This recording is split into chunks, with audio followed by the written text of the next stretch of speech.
안녕하십니까. 전북권 뉴스입니다. 제20대 국회의원 선거가 이제 정확히 열흘 앞으로 다가왔습니다. 공식 선거운동이 시작되고 맞이한 첫 휴일, 유권자들의 표심을 잡기 위한 후보들의 경쟁이 치열했는데요. 선관위는 주말과 휴일 이틀 동안 공연 행사를 열고 투표를 독려했습니다. 이경희 기자가 보도합니다. 아침 일찍 산행에 나선 등산객들을 향해 지지를 호소하는 후보의 목소리가 등산로 어귀에서 울려 퍼집니다.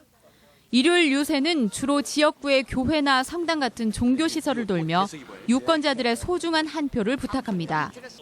매일 아침 큰 길에서 이어지는 출근길 유세는 휴일에도 어김없이 이어져 운전자들의 표심을 사로잡기에 바빴습니다. 무소속 후보도 정당 후보들 사이에서 자신을 알리기 위해 고군분투합니다. 선거 열기가 달아오르면서 유권자들의 관심도 더욱 높아지고 있습니다. 서민 경제가 지금 어려우니까 서민들을 살릴 수 있는 후보를 지지하려고 하는데 이제 마음속으로 그분을 응원을 하고 있습니다. 유동인구가 많은 전주 한옥마을. 투표를 독려하는 공연이 펼쳐지자 곧바로 주변의 관광객들이 몰려듭니다. 선관위도 투표 독려와 함께 공명선거를 알리는 데 팔을 걷어붙였습니다. 주말과 휴일 이틀 동안 아름다운 선거데이 행사를 열고 선거 관련 퀴즈와 각 당의 정책 알리기처럼 유권자들의 관심과 참여를 높이기 위한 프로그램이 진행됐습니다. 신뢰와 참여 그리고 희망과 화합을 이루는 가운데 축제의 한마당이 되게 함으로써 아름다운 선거, 행복한 대한민국을 이루어갈 수 있도록. 이제 열흘을 앞둔 20대 국회의원 선거.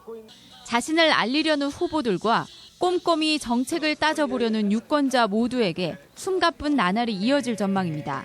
MBC 뉴스 이경입니다. 4.13 국회의원 선거의 도내 선거인 수가 151만 9,273명으로 확정됐습니다. 전라북도 선거관리위원회에 따르면 이 같은 선거인 수는 도내 인구의 81%며 19대 총선과 비교해 2.9% 4만 3천 명가량이 늘었습니다. 연령대별로는 60대 이상이 29.7%로 가장 많고 40대와 50대가 각각 19.6%로 비슷합니다. 전라북도 선거방송 토론위원회는 내일 오전 9시 45분부터 방송될 예정이었던 전주시 을 선거구 후보자 토론회와 7일 오전 9시 45분부터 방송될 예정이었던 김제시 부안군 선거구 후보자 토론회가 같은 날짜에 2시간가량씩 미뤄져 낮 12시 20분부터 방송된다고 밝혔습니다.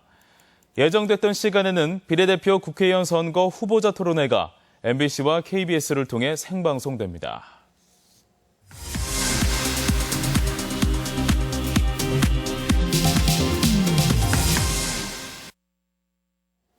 총선 후보자들의 정책 공약과 선거에 임하는 각오를 들어보는 시간. 오늘은 전북 정치 1번지인 전주 갑 선거구입니다. 재선을 노리는 현역 의원에 맞서 전 도지사와 도의회 의장, 행정부지사까지 출사표를 던지면서 치열한 각축전을 벌이고 있습니다. 보도에 강동혁 기자입니다. 재선에 도전하는 김윤덕 더불어민주당 후보는 전주의 정체성을 상징하는 전라가명 복원과 한식의 세계화를 위한 음식관광 창조타운을 조성하겠다며 다시 한번 힘을 실어줄 것을 호소하고 있습니다. 음식관광 창조타운을 조성해서 가장 한국적인 도시 전주의 미래와 경제를 담아내도록. 제1야당 심판론을 내세운 김광수 국민의당 후보는 사회 지도층의 책임을 의무화하는 노블레스 오블리주법과 새만금 신공항 추진의 적임자임을 강조하며 표밭을 다지고 있습니다. 새로운 정치 질서를 만들어 주십시오. 우리 국민의당이 전북 정치가 우리나라 정치의 중심이 되도록.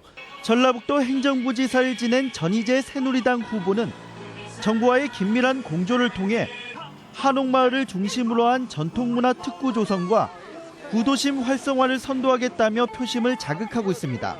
중앙에서 많은 예산과 사업을 따가지고 와서 우리 전주 구도심 활성화라든지 청년 일자리 창출을 위해서 제가 힘껏 노력하도록 하겠습니다.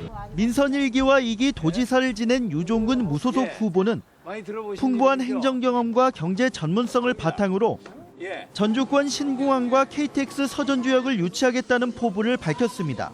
저 유종근은 외자 유치와 민자 유치가 제 주특기입니다. 외자, 민자 반드시 유치해서 전주 경제를 반드시 살리겠습니다. 전라북도 정치 1번지답게 전북 발전을 위한 정책 그리고 전주 구도심 발전 전략들을 제시하며 치열한 선거운동이 전개되고 있습니다. MBC 뉴스 강동엽입니다. 20대 국회의원 선거에서 전북의 제1당을 놓고 더불어민주당과 국민의당의 경쟁이 치열합니다. 전북의 전통적 맹주인 더민주당은 최근 위기감을 반영하듯 공식 선거운동 시작과 함께 김종인 대표가 주말에 전북을 방문해 지원 유세에 나서고 더 큰 유세단을 상주시키는 등 전북 일당 유지에 총력을 기울였습니다. 신생 정당인 국민의당도 주말에 안철수 대표와 지도부가 전주와 익산, 김제를 돌며 지원 유세에 나서며 지지세 확산에 공을 들였습니다. 전주 완주 통합이 전주권 총선 후보들 사이에 새로운 쟁점으로 부상하고 있습니다. 국민의당과 새누리당 전주권 후보들은 100만 전주를 주장하며 전주 완주 통합을 핵심 정책으로 내세우고 있지만 더민주당 후보들 역시 통합은 찬성하지만 시기가 적절하지 않다며 신중론을 펴고 있습니다. 하지만 완주권 후보들은 당을 막론하고 갈등 치유가 우선이라며 반대하고 있어 시각차는 여전합니다. 본격적인 영농철에 접어들면서 농기계 안전부주의 사고가 끊이지 않고 있습니다. 전북 소방본부에 따르면 지난 15일 무주에서 68살 권모 씨가 농약 살포기에 깔려 숨지는 등 올해 26건의 농기계 사고가 발생했고 운전 부주의에 따른 사고가 대부분을 차지했습니다. 소방본부는 농기계를 운행할 때 야간 운행이나 음주를 자제하고 안전수칙을 지킬 것을 당부했습니다. 시설 현대화 공사가 진행되고 있는 전주 고속버스 터미널이 오는 7월부터는 새 건물에서 손님을 맞을 것으로 보입니다. 고속버스 터미널은 현재 골조 공사를 마무리하고 내부 공사를 시작했으며 이달 중순 임시 사용 승인을 받은 뒤 기존 건물을 철거할 예정입니다. 고속터미널에 새롭게 설치되는 문화마당 무대는 시민들이 무료로 이용할 수 있습니다. 지금까지 전북권 뉴스였습니다.